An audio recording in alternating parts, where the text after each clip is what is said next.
What is up, everyone? Talon here, and welcome back to the channel. Today, you'll notice I have a little bit different of a background, and if it seems extremely familiar, no, I am not trying to impersonate Grand Thumb. It just so happened to be that one of my clips in particular, the one that I went tip to butt with the KWA Eve 9, the audio somehow got corrupted. So instead of going back outdoors and trying to refilm everything, you can already see I'm a little bit burnt.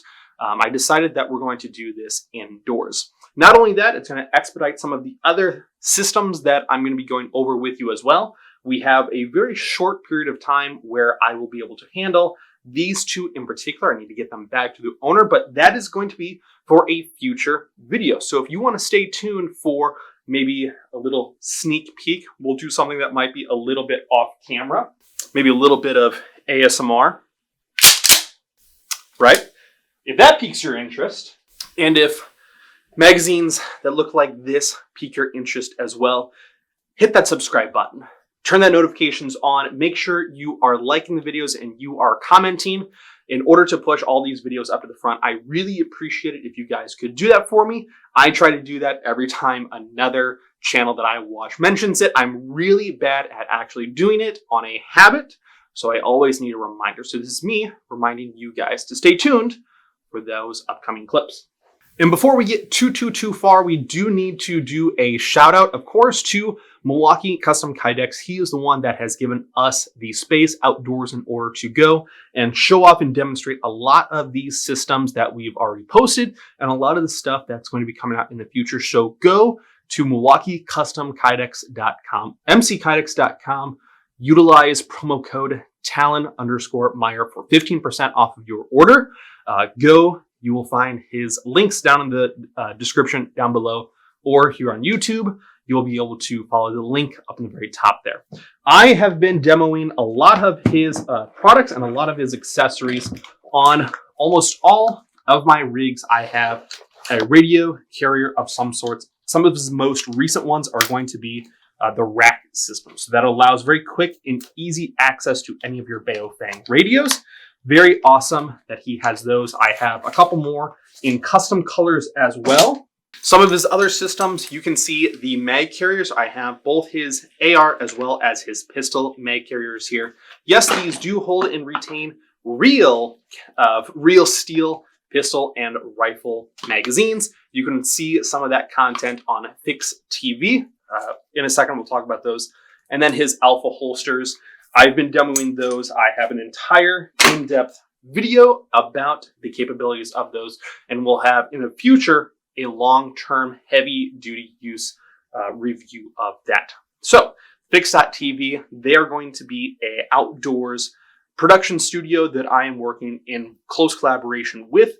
A lot of the more firearms-related content you're going to see on PhyxTV exclusive. Why? YouTube has a hard time showing and promoting some of the airsoft exclusive content that I have, let alone anything that's going to be firearm based. So anything firearm based that you want to see, I'll of course have some teasers and some upcoming clips coming out for YouTube, but all of that full length stuff is going to be on PhyxTV. Go check them out. Everything, if you are a Wisconsin outdoorsman, you will feel right at home with some of their content. They also have free viewing, so go and check some of the content that they have out. So let us actually get into it. We spent enough time talking about people that we are associated with, but what is the association with this rifle in particular? This is actually my own rifle. This is not any type of collaboration with anyone in particular. This is not from KWA. This is not from a friend of the channel's. This is my personal rifle. I've utilized it for indoor gameplay, which you can find on the channel here as well.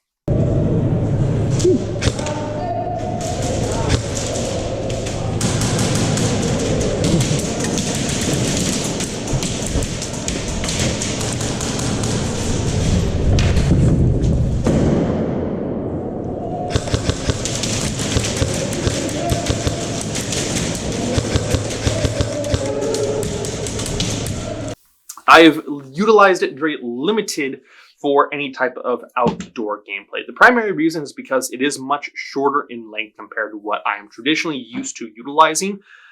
It is my belief, and through a couple of the studies that I've done, experimentations more like longer length rifles are going to give more consistency and accuracy. Now, there are very specific models that will do very well with creating good trajectory and really good BB ballistics when it comes to an outdoor environment with accuracy and consistency.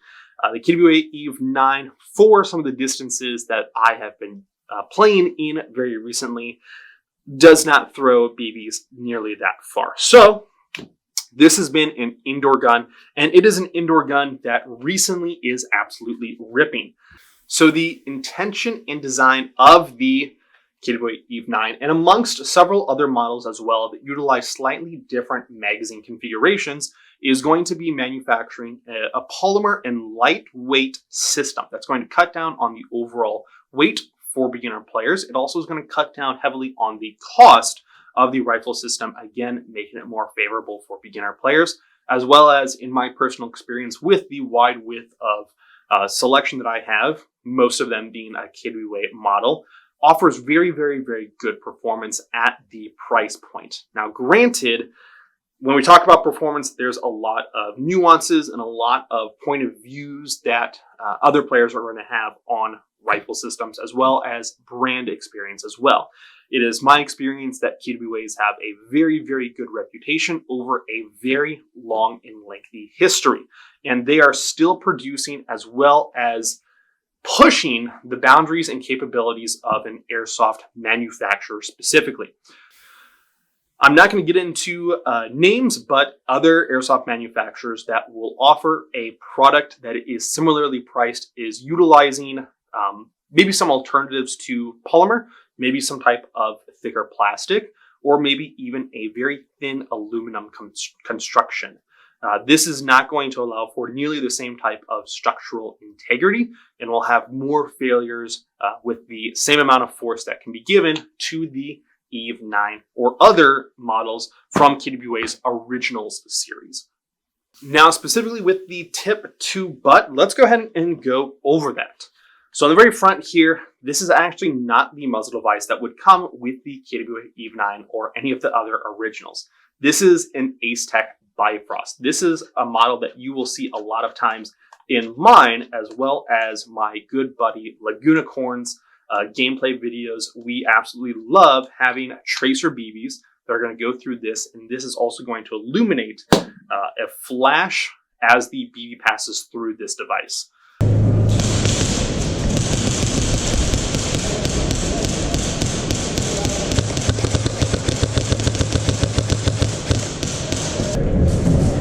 All right, I'm out of here.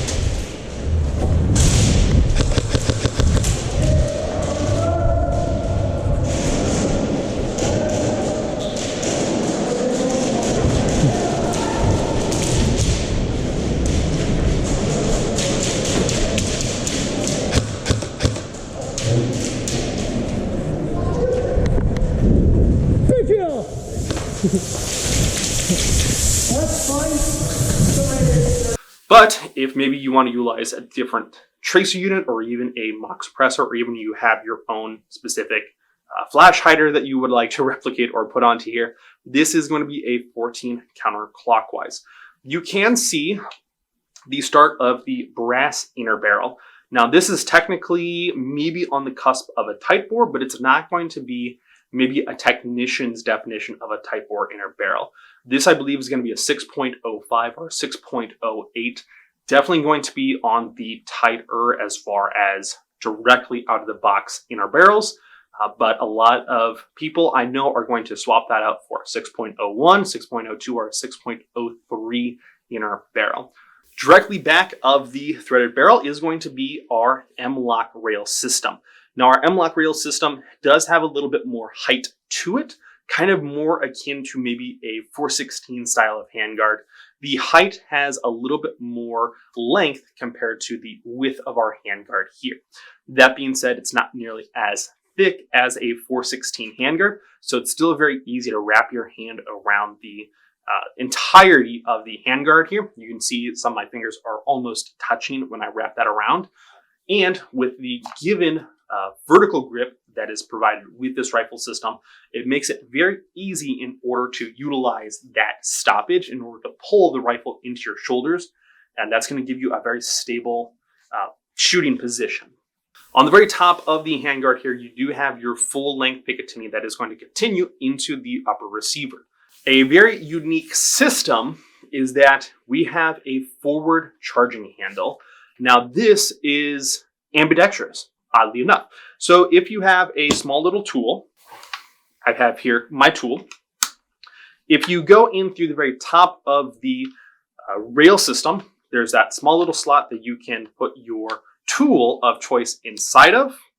As long as this is long enough and thin enough, retract a small little retaining pin and out comes your charging handle.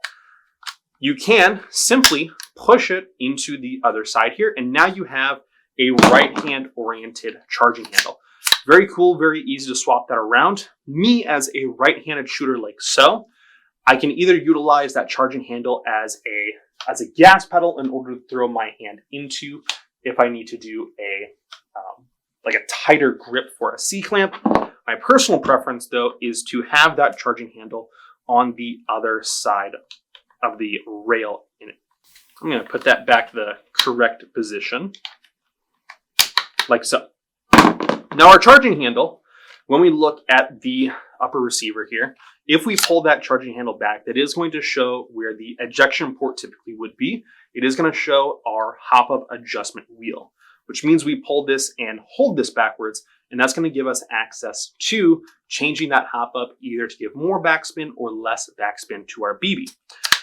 Oddly enough, while we're talking about the hop-up adjustment window, if you press upwards on the ambi imitation bolt release, that is going to hold the window backwards. So you can let go on that charging handle, you can move that back and forth as long as you don't hit that little cover right there.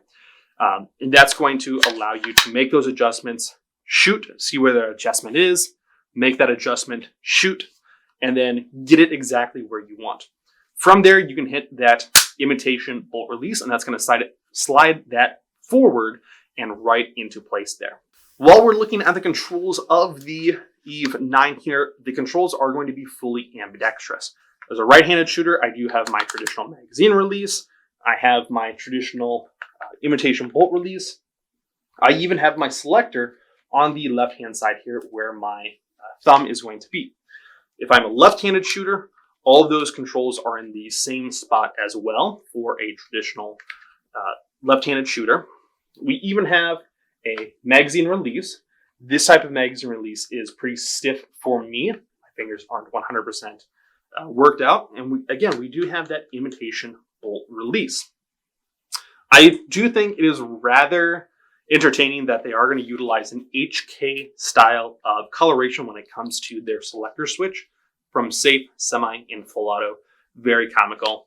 I don't think that there's a particular reason why they went with this coloration, but it is very unique. Here we have an HK replica, MP5, same coloration, white, and then red on the fires. So a very unique thing that is going to come with the Eve 9 is it's going to come with a flat face trigger. This does, contrary to a lot of maybe indoor speed softers, this does not make your shooting any faster.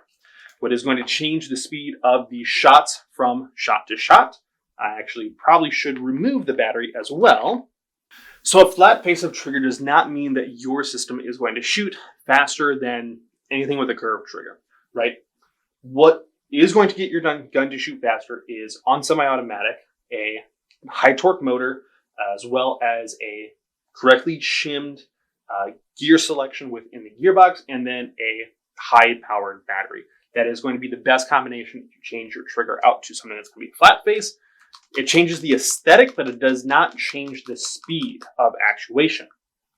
So the KWA Eve 9 is utilizing a traditional contact trigger system. It is not a micro switch, and it is not a MOSFET system. So that is what it is.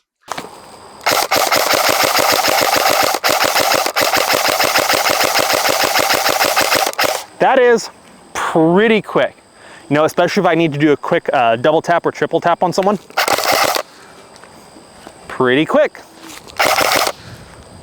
that is, like, I personally don't need faster. In my humblest opinion, I don't need a trigger to go that much faster, especially when it's from something that is stock. So if I'm coming from around a corner, right? If I'm on the move indoors, and that is my triple shot, and I'm moving into the next piece of cover, you know, I don't need that to be that much faster, right? I don't need to hose 5 or 6 BBs into someone.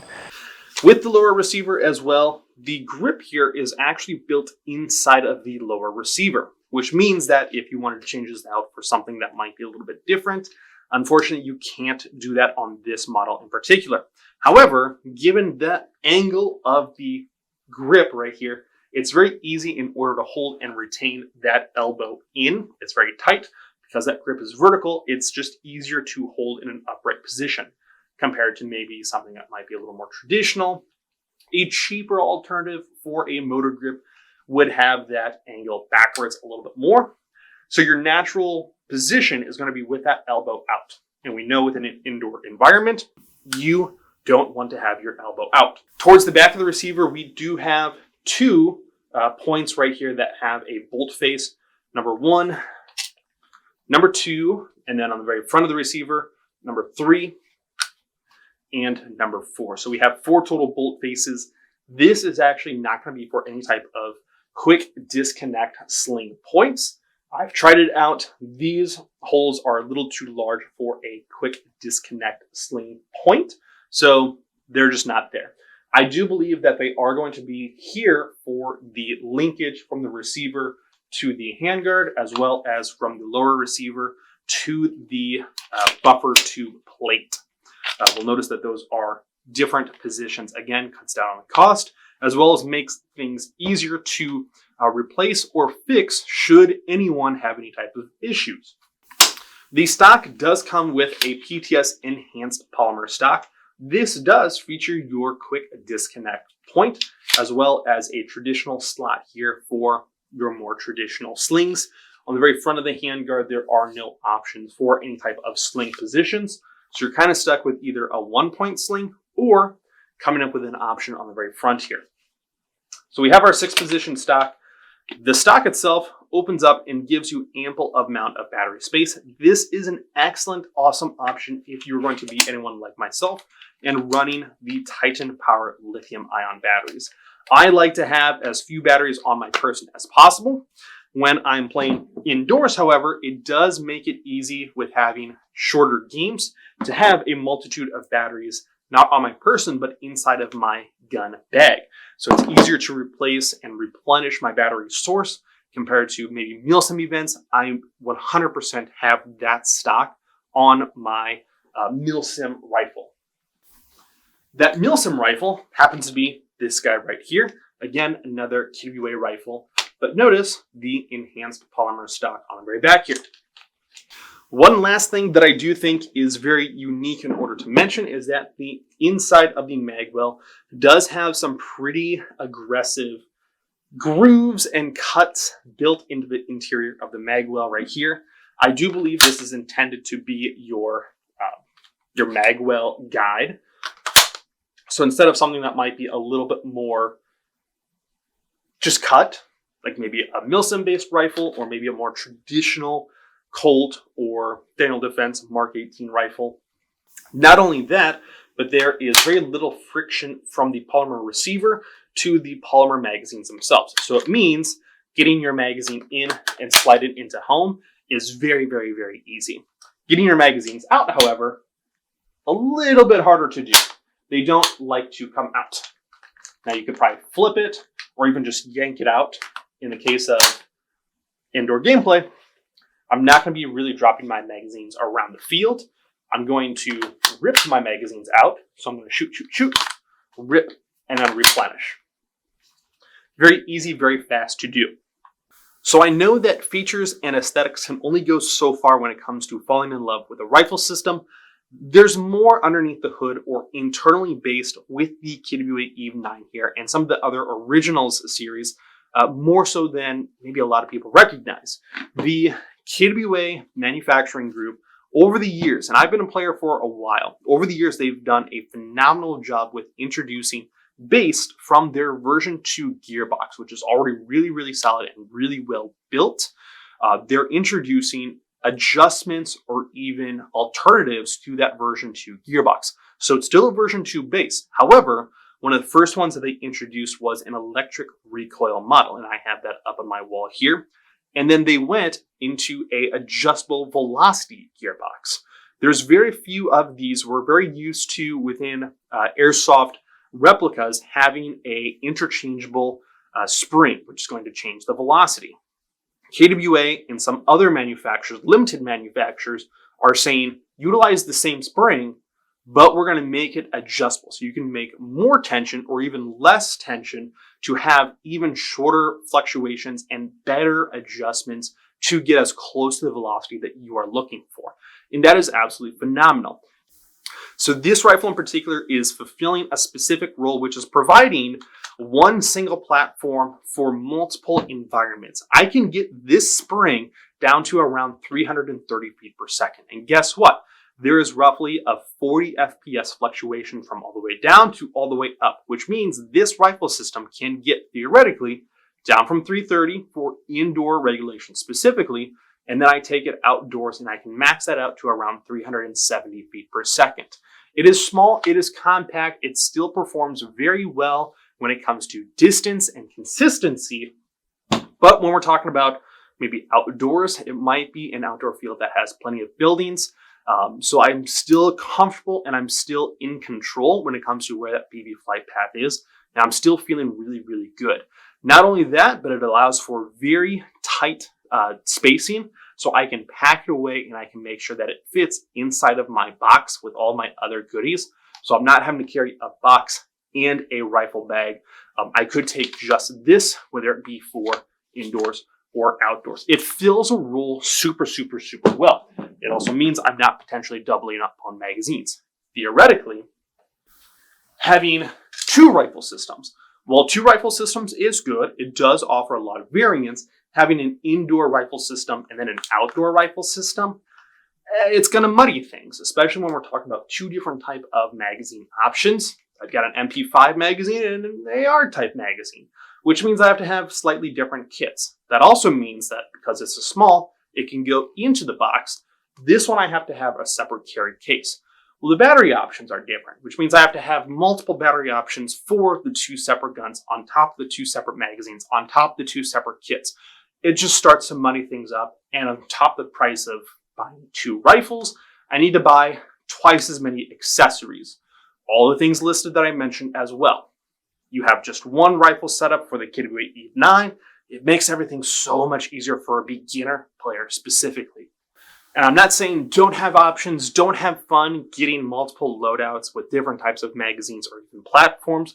I'm just saying from the point of view of a beginner, you may not have a whole lot of immediate cost up front to have such a wide selection.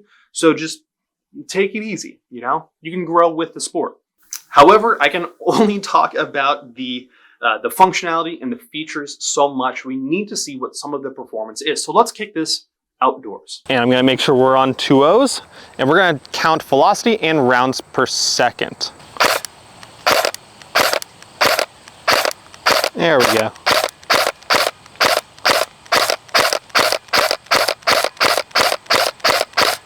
So we're currently sitting just under 1 joule of kinetic energy. All right, so up to 24 rounds a second.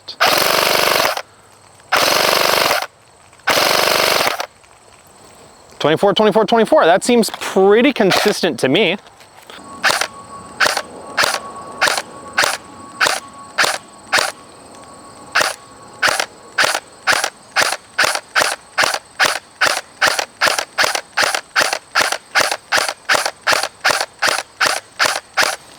And again, this here is the stock spring. So we're close to 1.3 joules. So we're still ripping really hard at 22 rounds a second. So this is still really good when it comes to the amount of BBs it can send out. Let's create like a small little pseudo A zone. And then a small credit card. This here is me and the cardboard. So the cardboard itself, as long as we get hits onto the cardboard kind of represents like maybe our average airsofter size. Generous amount of gear, you know? He just wears a lot of gear. He's not fat, just has a lot of gear.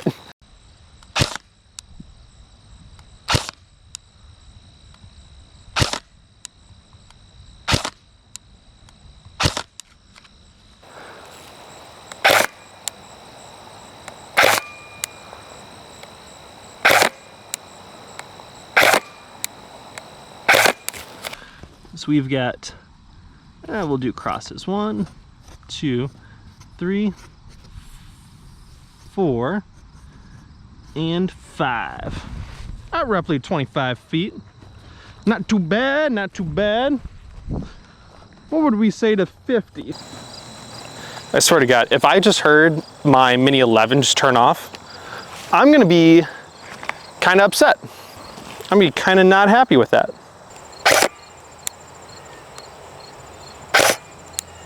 Oh, I'm actually going over. Okay, okay. I'm gonna recorrect. We're not gonna count those 2 shots. I'm gonna aim for the bottom of the cardboard then.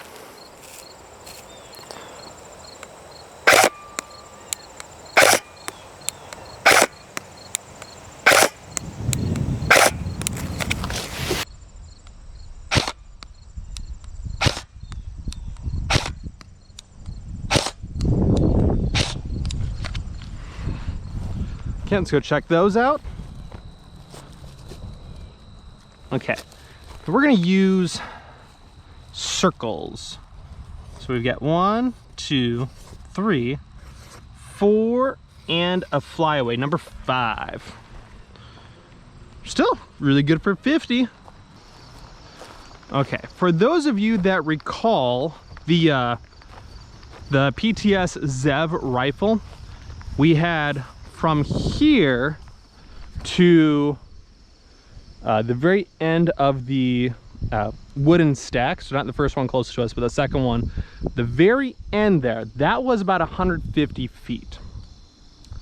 So I'm thinking if we go that wood chip to the edge of the trees over there, that'd be close to 100 feet, kind of just ballparking. If it'd be a little bit better if my target was upright, be a little more fair, but okay. See how well we fare here. Oh my, the problem is that now the stuff behind it, that green highlighted stuff right behind it, is now the bright spot.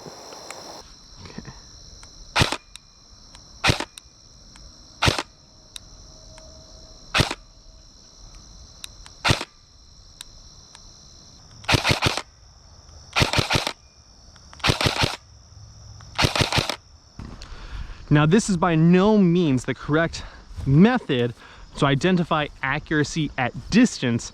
However, there is such a thing as accuracy by volume. All right. So we have, I'm gonna do star.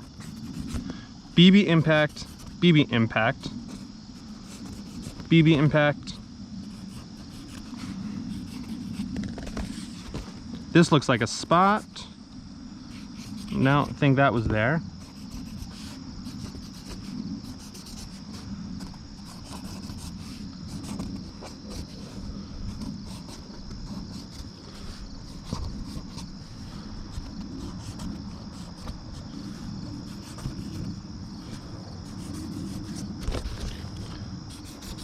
Check, check, check, check, check, check, check, check, checking audio. Let's do a little bit of a test here. So I'm gonna do standing, kneeling, and then leaned over. And I've got my target back behind us. So I'm gonna start here, and my rifle well past this. So,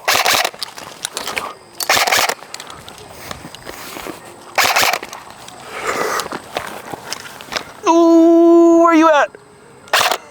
Oh, no, where's that dot? There we go. All right, so I took 9 shots and I've got 8 impacts on paper. So let's do pistol. which I'm pulling from my Milwaukee Custom Kydex holster.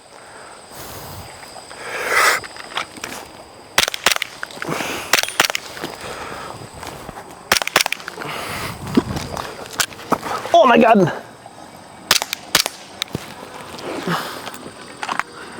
I did not want to fall over. So in the case of a pistol, yes, it does offer more maneuverability, and I unfortunately, despite the mass amount of weight difference from pistol to a rifle, still found myself falling over, embarrassingly enough. But I was able to complete the course of fire, and I needed just the right amount of shots. I didn't need to go one extra.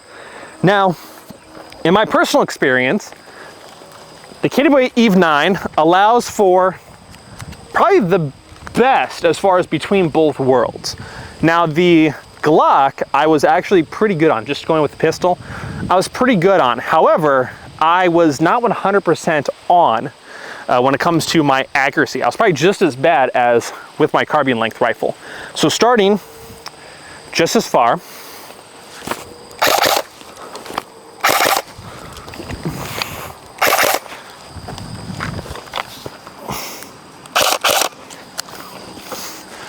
that was actually arguably the smoothest. Now, this is the all polymer receiver, so this is going to be really, really nice and lightweight. However, let's go and actually look at the accuracy score. Head camera POV. So we've got our squares, 1, 2, 3, 4, 5, 6, 7, 8. That was the carbine rifle. 1, 2, 3, 4, 5, 6, 7, 8. So we had a pretty good spread right there. Our circles were the pistol. 1, 2, 3, 4, 5, 6, 7, and 8. So they were a little bit better concentrated, but also had a pretty good amount of width to them. Now, what's really cool is our triangles. 1, 2, 3, 4, 5, 6, 7, 8. 8 triangles, which was the Eve 9. So I believe that these were the sideways laying down position. But look at that concentration right there. That is uber, uber, uber good. Now I'm gonna do the same thing with my GoPro here. We're gonna aim for that head box. We're gonna do rifle, aiming at that little head box.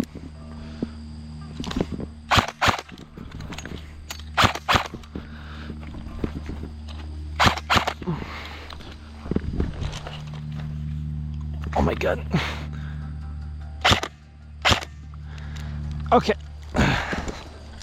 That took me much longer to actually accomplish. And let's look at that grouping. 1, 2, 3, 4, 5, 6, 7, 8.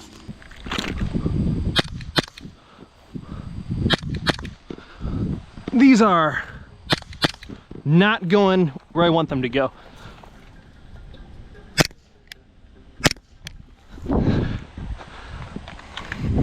We had a drop, drop, low, so it's 4, 5, 6, 7, 8. That was our widest spread thus far. Not super awesome. I felt like I was good and on. Obviously not. Aiming for the head box.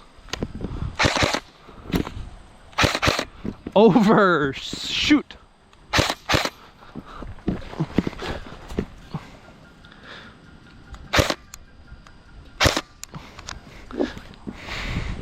I could actually one-hand that when I was down underneath there. That was pretty cool. 1, 2, miss, miss. 3, 4. Oh wait, maybe I didn't miss. 5. Did I miss just one? 1, 2, 3, 4, 5. 6, 7. I guess I just missed one that was right over. But again, really good concentration right there. Those two I know were when I was laying down over there. But that was very cool that I could just support myself with one hand, and then with the other, my firing hand, get that sick lean. So gentlemen, thank you for staying to the very end of the video. I am very happy you've been able to join me on the KWA Eve 9. Again, it's a rifle that has been in my collection.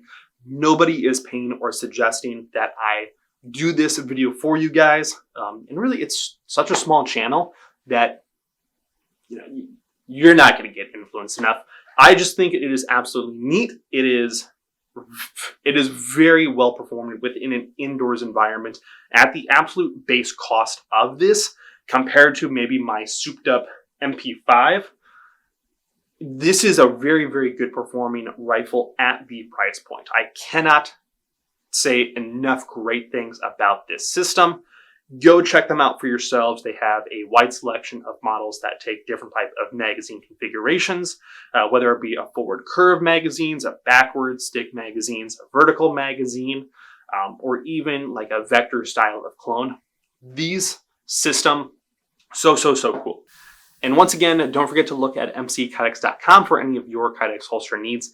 I have nothing else for you guys, so go ahead and have a good rest of your day. Again, like, comment, and subscribe, and I'll see you guys in the next upcoming videos. Take care.